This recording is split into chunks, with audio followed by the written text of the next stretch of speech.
Olá, pessoal! Eu sou Laura Perucchi e esse é o Let's Talk New York, um podcast para falar sobre a vida no exterior e também sobre a vida em Nova York. Lembrando que para comentar esse ou qualquer outro episódio, é só me mandar uma mensagem pelo Instagram, Laura_Perucchi, ou então pelo Instagram do podcast, que é letstalk.newyork. E se você curte o podcast, como eu sempre falo, deixa um review pra gente lá na Apple Podcasts e também dá umas estrelinhas pra gente no Spotify. No episódio de hoje, eu recebo a Gabriela Amert. A Gabriela é atriz e mora nos Estados Unidos desde 2016. Ela veio para cá em busca de uma carreira internacional e trabalhou como babá, vendedora de bijuterias, garçonete, antes de conseguir um papel no longa-metragem Brownsville Bred, produzido pela Warner Media e dirigido por Elaine Del Valle. E hoje ela tá aqui para contar um pouquinho dessa trajetória dela, que eu estou muito curiosa, né, para saber como é que é a trajetória de uma atriz nos Estados Unidos, brasileira, perrengues, conquistas. Então, Gabriela, seja muito bem-vinda e muito obrigada por topar o convite de estar aqui no podcast. Ai, muito obrigada. Fiquei tão emocionada com você falando, não tô acostumada com isso ainda não. Então me conta, tu é do Rio de Janeiro, né? Como é que surgiu o teu interesse pela atuação? Como é que começou e tu chegou a atuar com isso no Brasil? Como é que foi? Então, desde que eu sou pequena, assim, desde os 6 anos, eu tenho muita vontade de ser atriz, mas na época eu não sabia nem o que era, né? Enfim, profissão, etc. Eu só era tão apaixonada por filme, e especificamente teatro musical. Eu me lembro que um dos primeiros filmes que me impactou muito foi O Fantasma da Ópera. Eu me lembro de ficar olhando, assim, e sentindo. E eu sempre fui uma pessoa que senti muito. Eu era o tipo de criança que tinha crushzinho no colégio e chorava, e de balde, Que signo sabe? que tu é? Eu sou Sagitária, com Nossa. ascendente em Gêmeos Aham. e Lua em Touro. Nossa, não tem nenhum peixes, nenhum câncerzinho aí pra esse drama todo? Não tem. Eu acho que é do Sagitário mesmo, da intensidade. E de Gêmeos também um pouco, né? Bom, mas aí eu sempre fui essa criança e meu pai sempre foi muito contra. Hoje eu já, enfim, já adulta, já entendi, já trabalhei isso internamente, as questões familiares, mas ele sempre foi muito contra, ele queria que eu fosse engenheira, nunca me apoiou muito. Então, quando ele separou da minha mãe, eu tinha mais ou menos 11 anos. Mais ou menos 11 anos, não, eu tinha 11 anos. Eu pedi pra ela me botar na escola de teatro. E aí ela procurou, e eu fui pra um que era perto da minha casa, que era no Norte Shopping, porque eu morava no Engenho de Dentro. E aí eu comecei a fazer no Teatro Miguel Falabella teatro. Aí fiz 5 anos de teatro lá, depois eu fui pro Laura Alvim, pra Casa de Cultura Laura Alvim, em Ipanema, com uma bolsa, inclusive. E depois fui me formar na Cal. Então, desde pequena eu tenho esse interesse. Nunca parei de fazer, sabe? Sempre foi uma constante. Depois que eu me formei na Cal, é que eu tentei me inserir mais no mercado brasileiro. Mas eu sempre quis vir pra cá. Eu não sei explicar muito bem porquê, talvez pelo jeito que a gente que a gente cresce culturalmente, com essa coisa dos filmes americanos. Também o mercado eu fui entendendo no Brasil, que ele é muito fechado, são aquelas meia dúzia de pessoas. Tomara que agora esteja um pouco diferente, acredito que está. Mas aqui você consegue viver de arte e não ser uma celebridade, não ser conhecido. Eu acho que no Brasil você tem poucos caminhos. Ou é Globo, basicamente. Aqui você consegue ter uma carreira em arte, viver bem, e é isso, sabe? Então eu sempre quis vir pra cá, também por conta da cultura de teatro musical, que eu amo. Eu tô com mais foco em filme agora, mas eu amaria fazer musical. Mas eu ia te perguntar realmente, né? E meio que tu já respondeu o porquê de Nova York. Porque, assim, quando eu penso em carreira de atuação nos Estados Unidos, pra mim me vem Hollywood, Califórnia e Los Angeles. Sim. E aí eu ia te perguntar por que Nova York. Então, a ideia inicial era teatro musical. Mais ou menos. Eu acho que eu escolhi Nova York porque é mais amplo. Porque também tem teatro musical. Não que eu queria focar em teatro musical, sabe? Eu considerei Los Angeles, mas acho que no fim das contas aqui, até porque o meu background é muito de teatro, então acho que aqui eu teria mais portas abertas, digamos assim, na minha cabeça, né? Lá quando eu decidi. E também tinha um fator muito, muito importante, que é que eu não dirigia. Então eu Muito falei, importante. bom, vou pra Nova York. Mas aí, como é que foi esse plano e essa decisão, assim? Tu falou que foi algo que tu sempre mirou, né? Sair do Brasil. Mas como é que foi, assim, executar realmente isso? nos 45 no segundo tempo, bem, eu quero vamos, do jeito que eu faço as coisas. Eu terminei a Cal, a faculdade, e eu comecei a procurar, né, como ir, etc., mas eu não fazia a menor ideia. Eu ficava perturbando uma amiga minha, Mariana Bravo. Mas quanto é que você falou que é o metrô mesmo? Mas quanto é que você falou que é o aluguel mesmo? Eu ficava nessa de ficar procurando, mas de fato concretizar, eu botei na minha cabeça, bom, eu vou fazer 6 meses de audição no Brasil, ver o que acontece, por que não? E se nada acontecer, eu vou e vou. Não sabia como ainda. E aí fiz um monte de callback, chegava na última fase, não passava. The Voice, quase entrei, não passei. E aí falei, quer saber? Nunca quis esse mercado mesmo. E aí eu já tinha feito um teste, porque a Cal, ela tem uma parceria com a New York Film Academy pra fazer audições pra quem tem interesse de vir pra cá. E na época eles me deram uma bolsa, mas a bolsa que eles não dão uma bolsa de 100%. Então ainda assim é muito caro. E eu tava meio que… Eu queria muito fazer esse curso. Eu preciso fazer esse curso, preciso fazer… E eu fui fazer uma coach com a Tina Doll. E ela é uma coach legal, ela não é uma coach de… Sim. do meme, ela é uma coach artística pra, enfim, planejar carreira, pra abrir sua cabeça. E ela falou, Gabi, por que você não faz um curso pequeno? Vai 2 meses. E aí, se voltar, volta. Não precisa ter essa fixação, essa obsessão por fazer um curso de 2 anos que você não consegue pagar. Claro, as coisas óbvias que a gente precisa escutar de fora pra poder entender. Sim, sim. E aí, na época, o que eu fiz? Eu trabalhei no Rock in Rio. Depois eu trabalhei nas Olimpíadas. Peguei esse dinheiro pra vir pra cá. Ainda não dava pra cobrir tudo. O meu avô é uma pessoa que tem um dinheiro guardado, que não é muito, mas ele tem… E ele é uma pessoa muito simples. Ele não… Trabalhou a vida inteira, alfaiate a vida inteira, não gasta dinheiro com nada, não viaja, fica lá no bairrozinho dele tranquilo. Eu pedi pra ele, eu falei, vô, você tem como pagar esse curso de 6 semanas? E aí, ele me deu esse dinheiro do curso de 6 semanas. Os meus amigos pagaram a minha passagem. Eu fiz vaquinha. Gente! Que legal! Meus amigos pagaram a minha passagem. Então, foi muito… De decidir até vir, foram talvez 2 meses e meio, 3 meses. E aí, dei entrada pro visto. Eles me deram um visto de 4 anos, que era o standard na época. O curso era de 6 semanas, mas eles deram de 4 anos. E aí, quando eu cheguei aqui… Eu sempre tive um plano de morar aqui. Eu sempre quis morar aqui. E aí, quando eu cheguei aqui, um amigo meu me disse que eu podia continuar desde que eu estivesse estudando. Que era uma coisa que eu não sabia. Podia ser qualquer coisa. E aí, eu fui procurar a escola de inglês. Fui fazer uma escola de inglês a mais barata da cidade. Sim. Aqui naquele esquema bem estudante mesmo, que não sobra nem $2 pra comprar desodorante. E fiquei assim por 2 anos e pouco depois desse curso. E tu já tinha vindo para os Estados Unidos antes? Tinha vindo uma vez, 7 anos antes disso, numa viagem a passeio de uma semana. E eu voltei pra casa chorando. Eu me senti muito pertencente. Eu acho que é uma coisa que eu sempre busquei desde que eu… Porque eu sofri muito bullying na escola. Por parte da minha família também, mas sem eles saberem que eles estavam fazendo isso, digamos assim.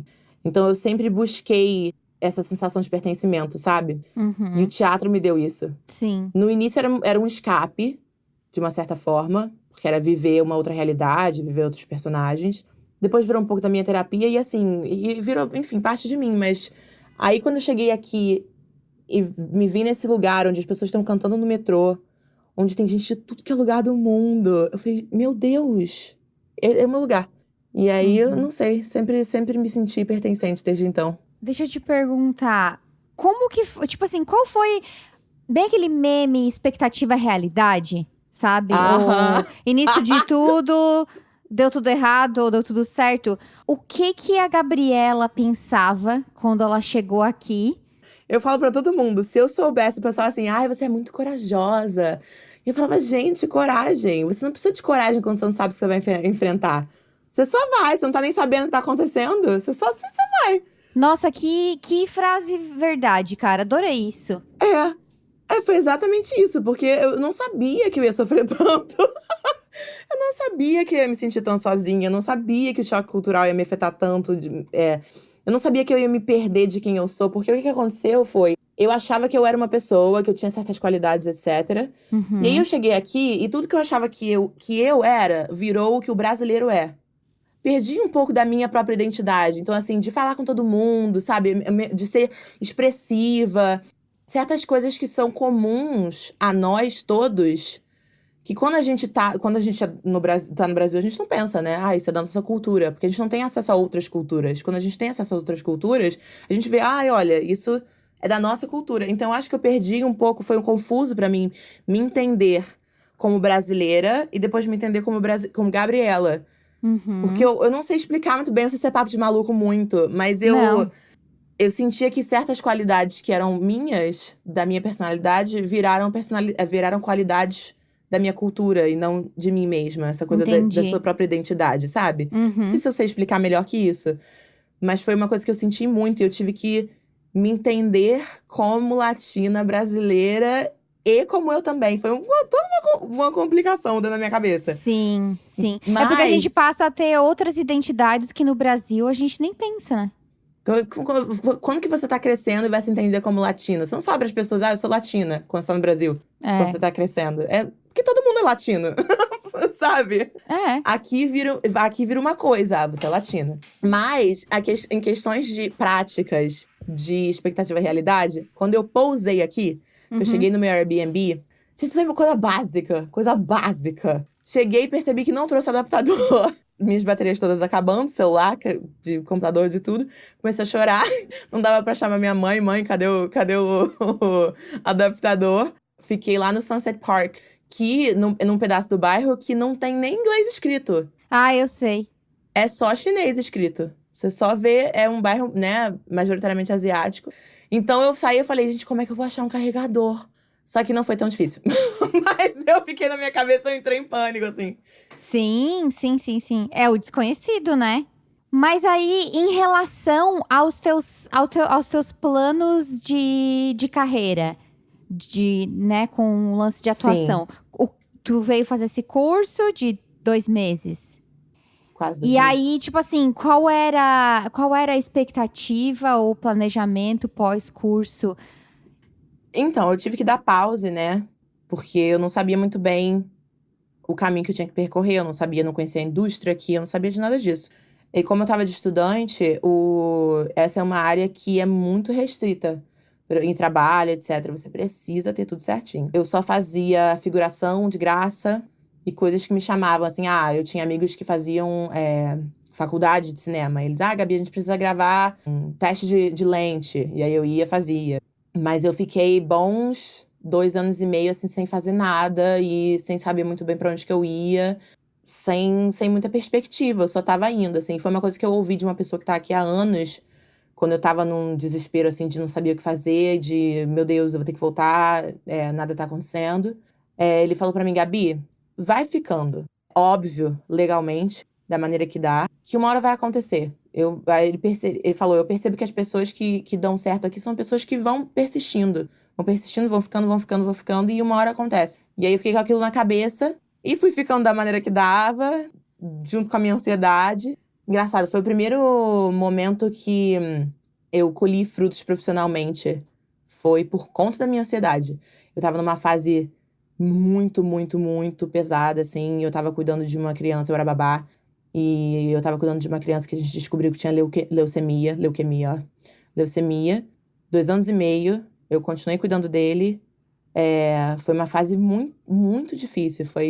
Enfim, tudo isso pra dizer que precisava fazer alguma coisa artisticamente. E eu tinha uma câmera que era velha, mas que era ok. Uhum. Tinha um microfone básico. E resolvi fazer um vídeo sobre ansiedade, sobre o que eu tava passando. E aí fiz um vídeo de 1 minuto pro Instagram. E aí, isso é muita coisa de filme, mas eu tava de bobeira no Facebook uma vez e apareceu um pop-up, assim, um anúnciozinho de Film Freeway, festival, não sei o que lá. Eu falei, o que é isso? Aí cliquei e descobri essa plataforma do nada, que chama Film Freeway, que é meio que uma central de festivais. Que você pode ir scrolling e vai submetendo pro que você quiser. E aí será que tem festival de 1 minuto? E aí fui procurar, One Minute Festival, Micro Short Film Festival. E achei vários. E aí comecei a submeter pros que eram $10 a entrada, ou que era de graça. E eu recebi várias respostas, entrei para vários festivais. Fui selecionada pro Berlin Flash Film Festival, que é super legal lá em Berlim. fui pro Oregon Short Film Festival. E aí comecei a, de fato, não, tá, beleza. Acho que agora eu posso começar a pensar na minha carreira. E ao mesmo tempo, eu comecei a conversar com meu namorado. Falei, olha, a gente tem algumas opções. Eu tô com ele desde que eu cheguei aqui. Eu falei, eu posso aplicar pro A1, que é tantos $1.000, que eu vou ter que pegar um advogado, que eu vou ter que ficar renovando certo tempo, vai me restringir profissionalmente. Ou a gente pode antecipar nossos planos de casar. Porque a gente ainda quer ter a nossa festa, etc. Mas não nesse momento, né? No futuro, quando a gente tiver mais dinheiro. Sim. E aí a gente decidiu casar. E aí depois disso as coisas aconteceram mais, obviamente, por causa da minha pensão de trabalho, né? Descobri também sobre o Actors Access, que é um site onde os casting directors postam os personagens, os perfis que eles estão procurando. E aí montei meu reel, que eu edito também desde os 14 anos. Então eu peguei todas essas ceninhas que eu fiz, que meus amigos me chamavam pra fazer teste shoot, pra fazer não sei o quê. Peguei essas coisas. É tipo teu portfólio. Isso, tipo isso. Você faz um videozinho de 2 minutos, com algumas cenas, e submete pros perfis que você se encaixa. E aí, daí, comecei a fazer audição. E aí, finalmente, peguei esse papel. Então, foi uma coisa… Eu não tinha planos. Voltando pra pergunta que foi… A resposta objetiva pra pergunta que foi feita. Eu não tinha planos. Eu não sabia o que eu ia fazer. Eu não sabia como que isso ia acontecer. Eu era, de uma certa maneira, delusional. Eu ficava no mundo das nuvens, assim, até um pouco. Minha amiga me lembra muito disso, a Mariana Bravo, que me ajudou muito. Ela sempre fala, lembra quando você falou assim? Não, eu vou pra aí, eu vou ficar 2 meses e eu vou fazer todas as audições possíveis. Tipo assim, não é nem assim que funciona. Eu era bem essa pessoa sonhadora, tudo vai dar certo, uau, vambora. Se tudo acontecesse como a gente imagina, né, ou como a gente planeja, nossa, a vida seria tão mais fácil, né? Eu queria avisar para vocês que esse episódio é patrocinado pelo Elsa Speak. O Elsa é um aplicativo focado em pronúncia em inglês. Ele é um aplicativo que identifica os seus erros na pronúncia, fluência e entonação usando inteligência artificial. Para quem quer aprender e melhorar a fluência no inglês, o Elsa é o melhor aplicativo, porque ele vai te ajudar a corrigir os seus erros de pronúncia por meio de um feedback preciso e detalhado. Tem muitos sons no inglês que são diferentes dos sons em português e para a gente melhorar a nossa comunicação, né, para a gente ter uma comunicação mais clara, até para a gente ficar mais confiante no nosso speaking, é essencial que a gente conheça mais sobre esses sons, que a gente pratique esses sons, né? E às vezes fazer isso sozinho é complicado. Por isso que a ajuda do Elsa é essencial, por ele conseguir dar esse feedback para você. Então você vai fazer os exercícios lá com palavras, depois para frases, depois conversas, e você vai escutando, repetindo, ele te mostra o que você falou corretamente, o que dá para melhorar. Tem uma parte que eu adoro do Elsa, que é o dicionário, que você consegue digitar lá a palavra ou a frase ou o texto que você quer, e ele lê isso, né, em voz alta para você e depois você pode repetir.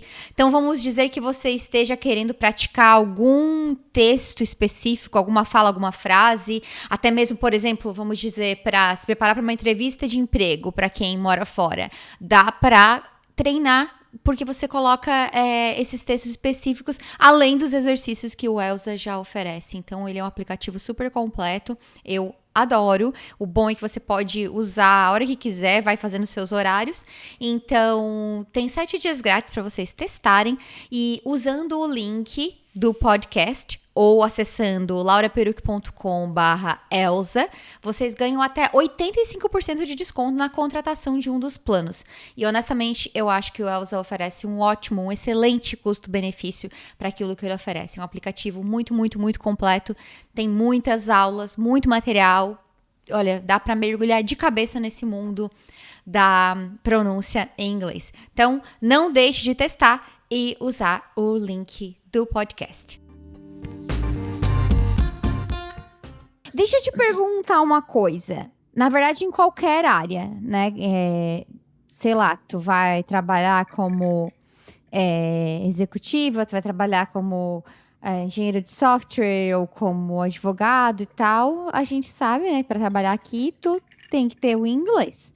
O inglês, obviamente, é essencial para todos, mas me parece que quando tu pega uma carreira, né, como uma carreira artística ou uma carreira, sei lá, de host de TV, essas carreiras onde a pessoa tá realmente em foco e aparece, não tem um apelo maior ou uma necessidade maior do teu inglês ser diferente? Como que isso funciona e o que tu fez também pra, tipo, sei lá, atender esses requisitos, se é que eles existem? Conta pra gente.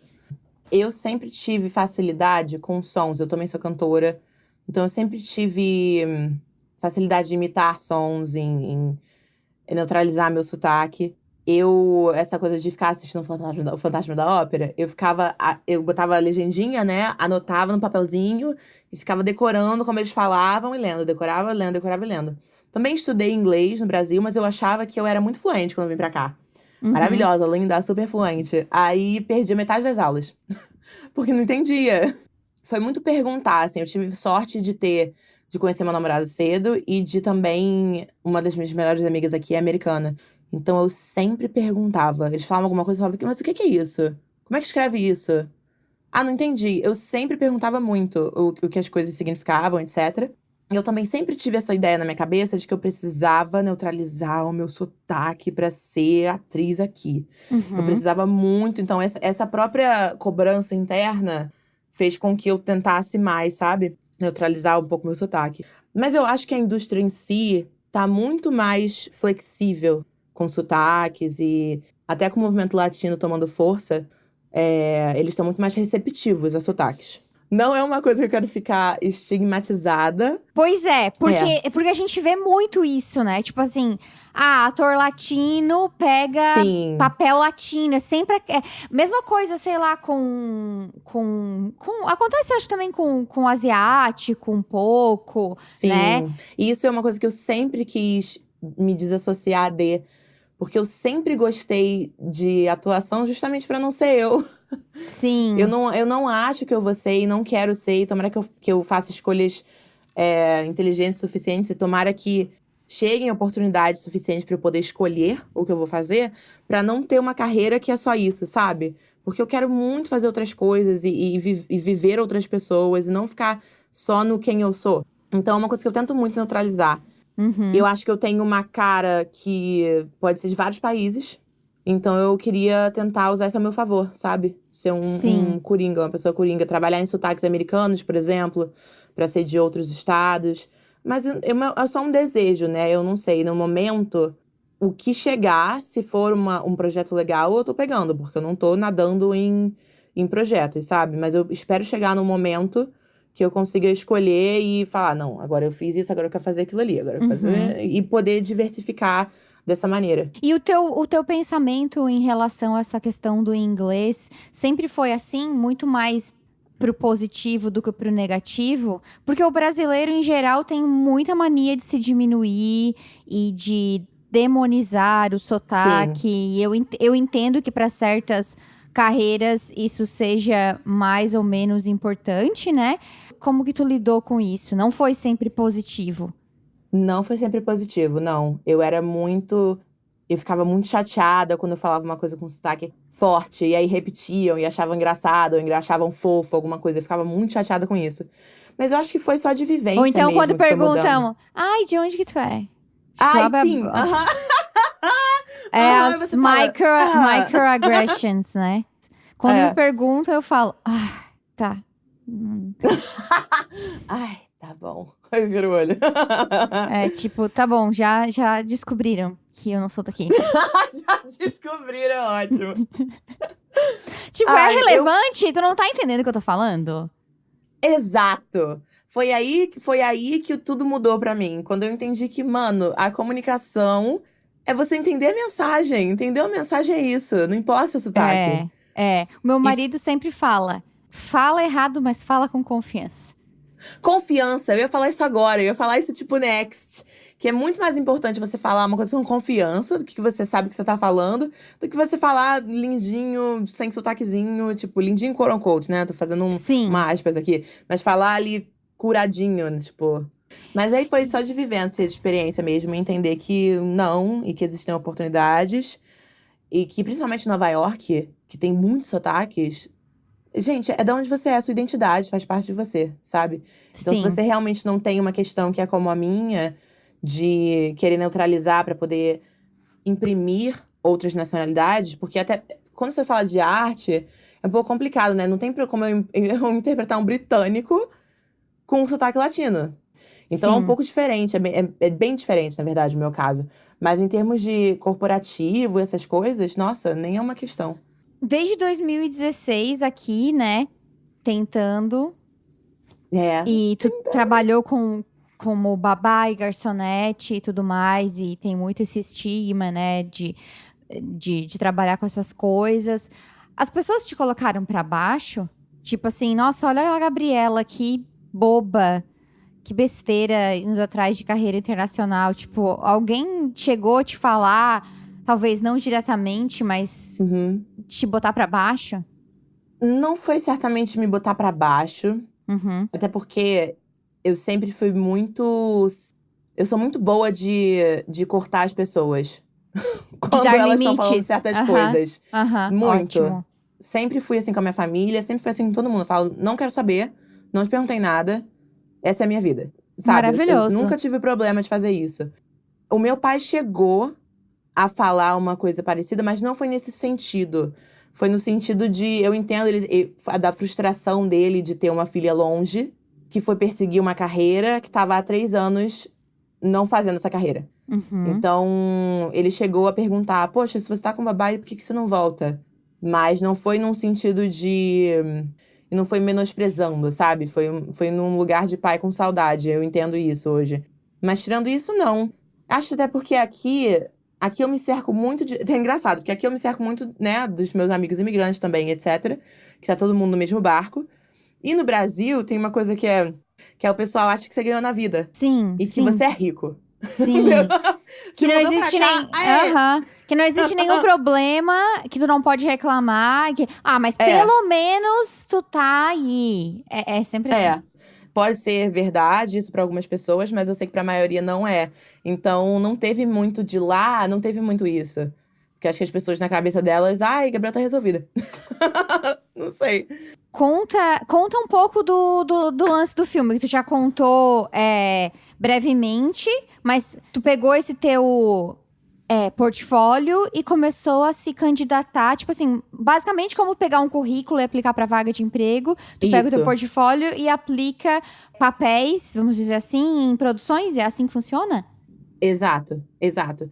Você vai… É como você abrir um LinkedIn, ver uma postagem de um emprego e submeter seu material. É mais ou Uhum. menos isso. Só que aí, no caso, você abre o projeto, vê se tem algum personagem que é o seu perfil, a sua idade, etc.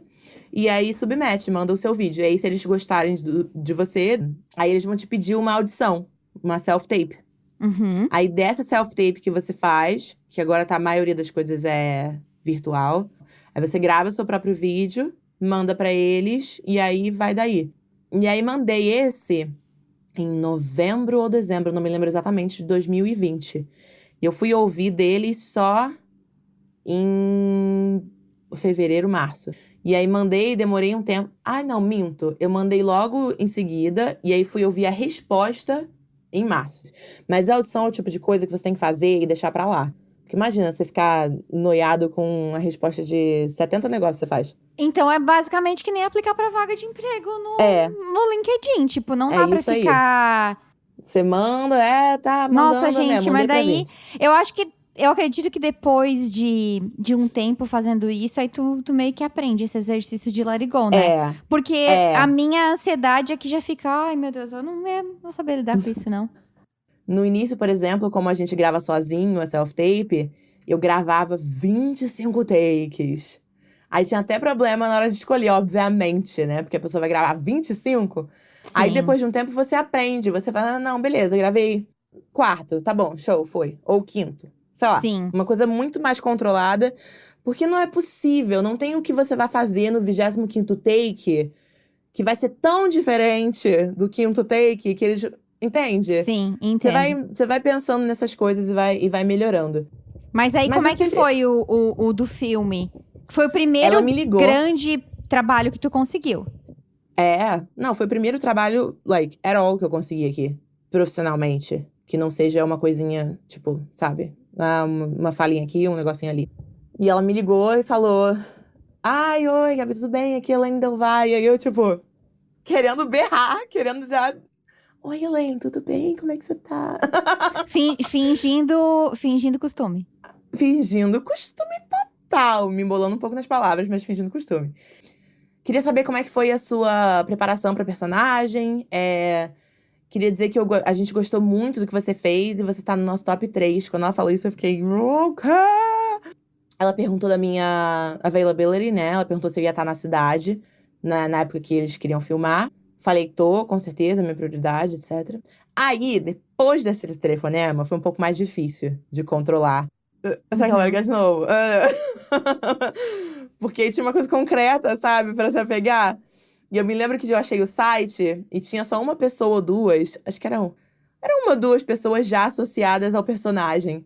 E eu ficava atualizando pra ver se ela tinha colocado o meu personagem, pra ver se alguém tinha pegado. Tive que fazer um exercício pra não surtar, né, depois dessa primeira ligação. Mas aí ela me ligou de novo. Não, sabe o que aconteceu? Ela postou de novo o breakdown do personagem. Aí eu falei, bom, então não fui eu. Aí mandei uma mensagem. Eu falei, oi, Elaine, não sei o quê, eu vi, nananã, blá, blá, blá. Obrigada pela oportunidade. Uma mensagenzinha assim, só de. E aí ela, não, Gabi, a gente ainda tá considerando você. A gente gostou muito do que você fez, não fica preocupada. E aí depois ela me ligou umas 2 semanas depois disso, falando que eu tinha pegado. E aí me perguntou coisas práticas, né, de wardrobe, de tamanhos, de etc. Aham. E eu me lembro que é tão. Eu cheguei a perguntar pra ela, eu falei, você vai precisar que eu emagreça? E aí ela falou, claro que não, a gente quer você do jeito que você é. Olha que lindo, assim, olha se a indústria inteira fosse assim, que maravilha que seria. Sim. Conta um pouquinho do que se trata o filme pra gente. É a história da diretora.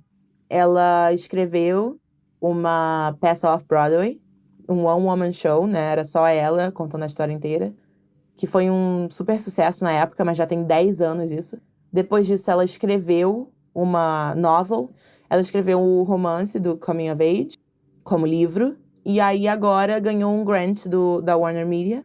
E aí, começou a fazer o filme. Mas é a história dela crescendo em Brownsville, que é um bairro no Brooklyn, que é um gueto, né? Que é um bairro marginalizado. E ela crescendo como latina. Então, ela passa então por... o filme vai se passar em Nova York. Vai, a gente filmou na rua. A gente Ah. filmou lá em Brownsville. É assim... Me conta, como foi, tipo assim, ó, primeiro dia de tu ir pra gravação, tipo assim, pensa lá, tipo, criancinha no Brasil, sonhando com isso. E aí, né, tu conseguiu teu primeiro trabalho e, nossa, cara, tu dormiu na noite anterior. Dormi um pouquinho. Não dormi tanto, mas também não fiquei cansadona. Eu tava muito animada. Na noite anterior, quando eu recebi o call sheet, eu chorava tanto, tanto, tanto, porque eu vi meu nome ali, sabe? Tudo certinho. Meu nome era número 8, que eles geralmente fazem a ordenzinha de, entre aspas, importância, ou pessoas que aparecem mais, né? E o meu número é 8, e eu falei, gente, não acredito que o meu primeiro filme, meu número é 8, cara. Aquela bem feliz. E aí lembrei da minha avó também, que a minha avó morreu em 2020, final de 2020. Não foi de Covid, foi do nada. Mas a gente era muito próximo e eu não via ela há 4 anos antes dela morrer. Então, assim, eu não conseguia parar de pensar nela. E eu chorava. Quando eu cheguei lá, foi engraçado. Porque, assim, eu tenho essa coisa de imigrante, né? De fazer tudo, de resolver tudo, etc. Quando eu cheguei lá, tinham 2 produtoras lá embaixo, no lobby, resolvendo uma coisa, de pegar não sei o que aonde, não sei o que, nananã. E eu cheguei bem adiantada. Eu falei, eu posso ir buscar, se vocês quiserem. Aí elas duas olharam pra mim, tipo... Elas olharam pra mim, tipo assim... Não, você só sobe. E eu... Ai, é verdade, agora eu sou talento, né? Eu não tenho que pegar equipamento nem nada. Ai, gente, que engraçado, cara. Tipo, muito ou não é? Muita coisa de, né? Tipo, deixa eu fazer tudo, deixa eu ajudar, deixa eu agradar aqui um pouquinho. Eu pego lá, gente, eu tô adiantada mesmo. Aí, cheguei lá em cima, eu cheguei no meio de algumas coisas acontecendo, então não deu muito pra, tipo... me apresentar e tal. Eu cheguei e as coisas já estavam rolando. Então foi só… Eu fiquei só observando, assim, aquele apartamento, que era a área de hold. Fui bem devagarzinho, assim, me apresentar pra uma pessoa. Falei, ai, tudo bom? Aí eles, ai, você é a Tia Elizabeth? Eu falei, sim, oi, não sei o quê, nananã. Mas sempre, tipo, na minha, assim, meio calminha. Eu tenho um pouco de dificuldade de ser eu, assim, de primeira. Eu sou eu de segunda. Uhum. De primeira eu fico mais assim, ai, tudo… Oi, gente, tudo bom? Sim. Mas aí no segundo dia já foi maravilhoso. Já tava lá dançando na holding area. Tu lembra de alguma coisa, assim, que tu pensou, que tu sentiu enquanto tu tava lá trabalhando e que talvez tenha te marcado? Porque, cara, isso vai ser um marco na tua vida. Pra mim, muito marcante foi quando tem um monte de criança no elenco, né? Que são eles todos pequenininhos, a Elaine e os irmãos. E aí, uma das crianças veio com um livrinho assim e falou: Você pode assinar? E ele tava pedindo pra todo mundo do elenco assinar. E eu achei tão fofo, tão especial. E eu falei: Nossa, olha isso que a gente tá fazendo. Imagina se esse livro aqui um dia, sabe, vai significar uma coisa. Tem alguma previsão de quando que a gente pode esperar o filme? Não tem previsão, porque ela quer terminar de fazer esse ano, de filmar o resto. Depois disso, deve ir pra festival antes de ser distribuído. A não ser que ela faça os dois simultaneamente. É porque, como eu falei, produção eu não sou, né? Uhum. Eu gostaria de saber mais dessas coisas. Eu sei coisas mais ou menos, mas nada muito sério em Stone, então não dá muito pra ficar falando. Mas pelo que ela falou, pelo que a diretora falou, os investidores não estão muito afim de ficar esperando muito, não. Só que é filme, né? Demora. Até você Sim, gravar de novo, até você editar, até não sei o que, nananã. Eu sim, espero que no próximo ano e meio ele saia. Espero, sim. tomara. Torcendo por E, isso. e em termos, assim, da tua carreira, já dá pra dizer que isso tenha algum impacto, tipo, antes de entrar pro filme e depois de tu conseguir, de outras coisas, ou ainda não? De conseguir outras coisas, não. Eu conheci muitas pessoas. Ele estreou no South by Southwest, que é um festival enorme. A primeira Uhum. parte dele, né? Não ele inteiro. Porque pra quem não sabe, ela fez um piloto pra poder entrar em festivais, pra poder atrair mais investidores. E aí agora vai terminar o filme em si. Então ele entrou como piloto em alguns festivais. E eu fui pra lá, pra Austin. Cara, eu tirei foto de Getty Images. Eu chorei tanto depois, quando eu saí daquele estúdio. Eu falei, não tô acreditando. Foi tipo, assistir o sonho, ai, acontecer. Foi tão especial.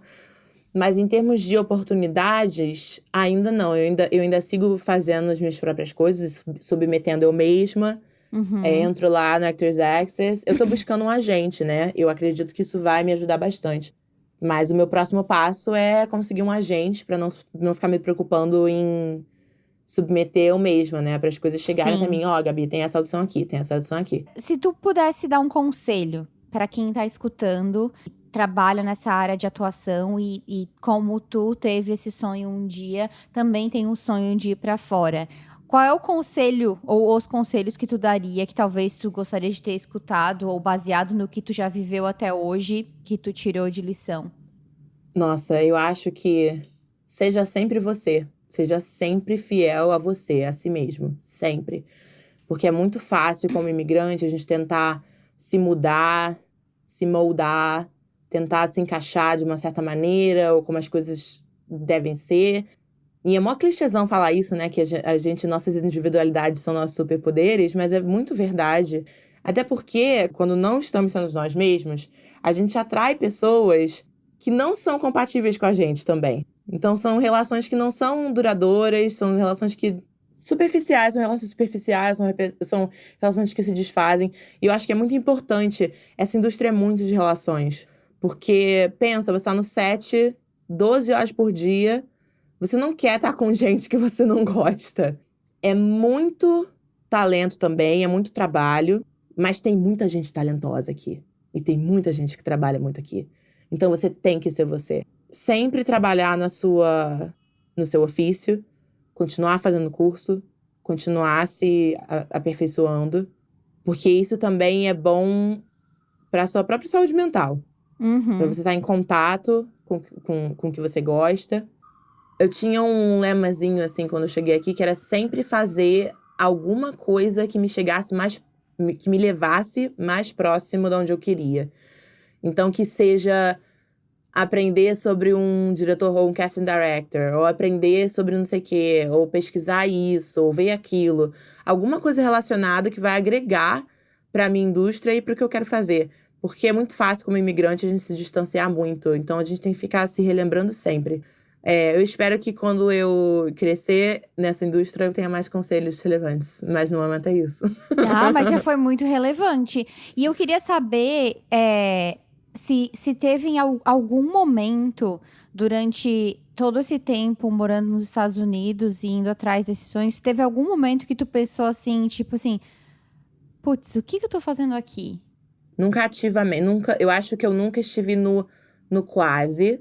Uhum. Eu tive pensamentos assim no meio de surtos, no meio de crises. Quando eu. Depois de. Nossa, tinha uma época que eu não aguentava mais se babar e tava me afetando tanto. Porque eu cuidava de um neném e eu não conseguia nem carregar o neném no Central Park, naquele slingzinho, porque a minha cabeça ela já tava tão doida que eu tinha tanto pensamento intrusivo de que eu ia descer a escada e aí ia cair em cima do bebê. Ou que alguma Nossa. coisa ia acontecer, tipo umas coisas assim horrendas, sabe? Tava me afetando real, eu não tava aguentando mais a responsabilidade de cuidar do filho das pessoas, sabe? Nada a ver com o que eu queria, nunca quis. Eu nunca soube se eu queria ter filho. Hoje em dia eu acho que eu quero, mas eu nunca soube, sabe? Uhum. Então, uma coisa completamente distante do que eu queria. Então, né, depois disso, assim, lá pra 2000 e...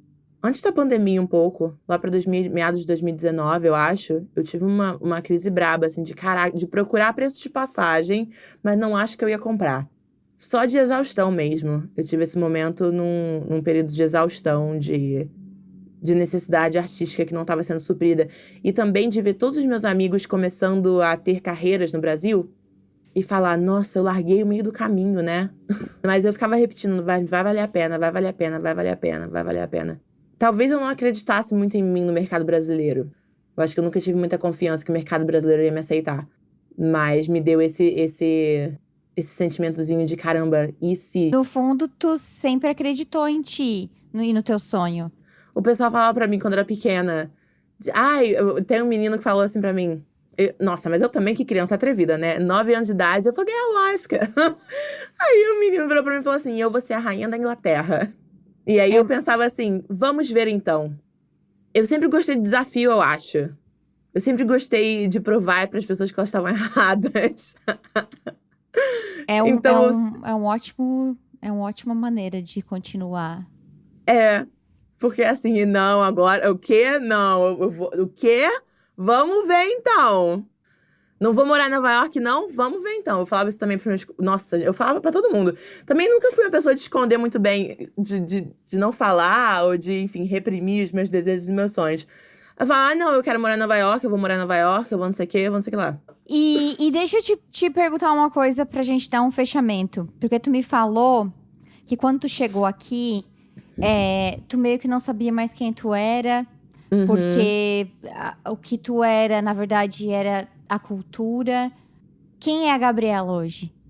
Nossa, Laura Perucci ou Marília Gabriela? Ou Oprah Winfrey? Olha, aceito. Porque tu não é mais a mesma pessoa que saiu do Brasil, Não sou certo? mais a mesma pessoa. Eu sou um misto de culturas, com certeza, agora. Mas eu valorizo muito mais a minha cultura porque eu sei o quão rica e o quão excepcional ela é. Eu acho que eu sou uma pessoa que eu quero abraçar o mundo e todo mundo e trazer todo mundo junto.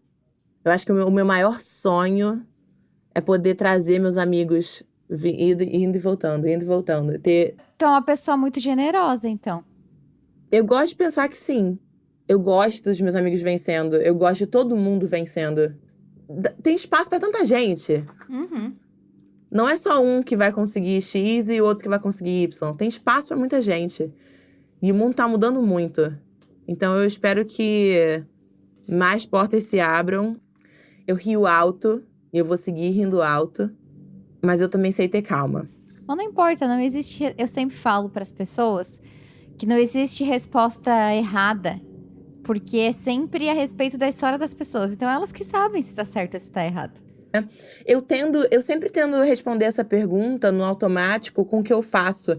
Porque eu acho que tá tão atrelado o que eu faço a quem eu sou. Eu sou atriz. Eu sou contadora de histórias. Eu gosto de fazer as pessoas sentirem. Olha. Eu gosto de fazer as pessoas sentirem.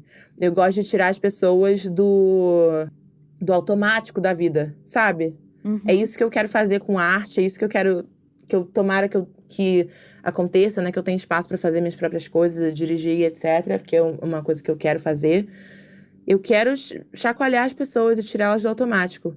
Bom, eu queria te agradecer por compartilhar a tua história. Dizer que eu já estou muito curiosa pra conferir o filme. Obrigada a você, cara. Tipo assim… E que seja o início de uma carreira maravilhosa. Tomara.